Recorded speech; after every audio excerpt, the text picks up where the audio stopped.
Accessing the court system can be very difficult, especially in rural America, and if it's a treatment program for addiction, it can be very challenging.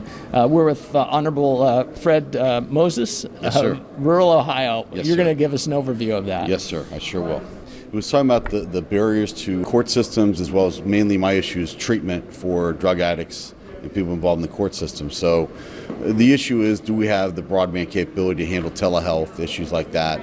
How do we overcome those issues and deal with people who don't have access to broadband when they're trying to have us do more of these things? I live in a rural area in Hocking County, Ohio. It's the hilly Appalachian area, so broadband and cell service is spotty.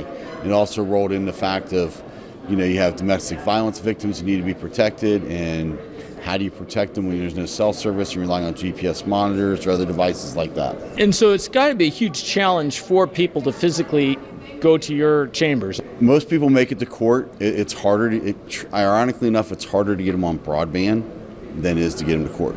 Court, they know where it's at, court they come, but the access to broadband is limited, and therefore there's hard times for people to zoom in through a phone or zoom in and meet with counsel and things like that.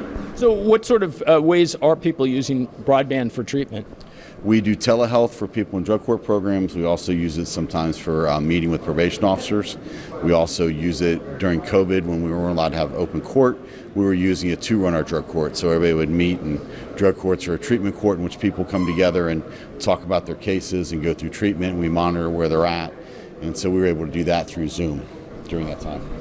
And so has that continued since?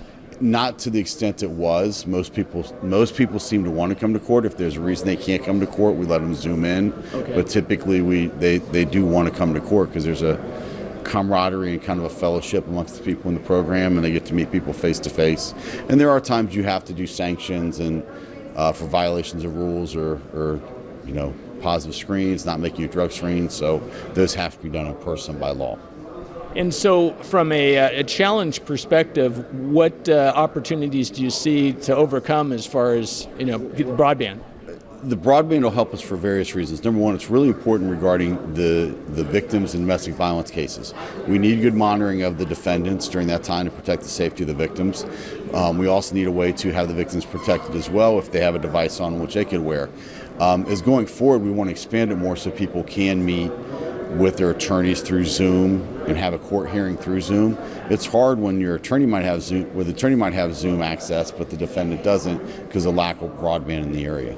And so a lot of times I assume these are public defenders as well, or? In our county, we have court-appointed attorneys who assume that role as public defenders, and yes, if they're in an area where they have it, it's great. If not, then it makes it hard for the defendants to have contact.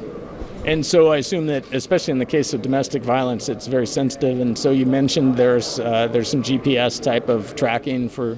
We put a lot of them on GPS monitors. The problem is if there's no cell service or some way to track them, they're useless. So you want to make sure that you have the capabilities to make sure the defendant's doing what they need to do and the victim's safe.